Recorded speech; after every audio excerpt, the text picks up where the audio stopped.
Hello everyone, welcome to Explorer Hub. Today we will be factoring some polynomial and stuff, so let's get into our question. Find the roots of the polynomial 2x cubed plus 8x squared plus 6x plus 24 by factoring. So how would we solve this question? First, let's write down our equation 2x cubed plus 8x squared plus 6x plus 24.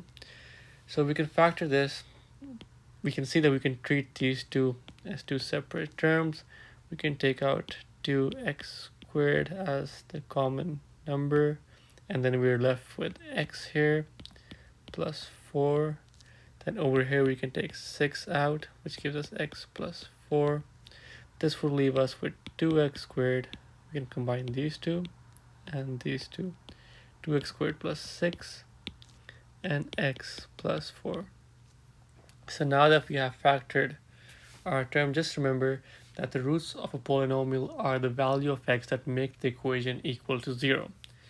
So we can put this equal to 0, and remember from the previous lessons we learned, we can solve this term and this term separately. So 2x squared plus 6 equals to 0 and x plus 4 equals to 0.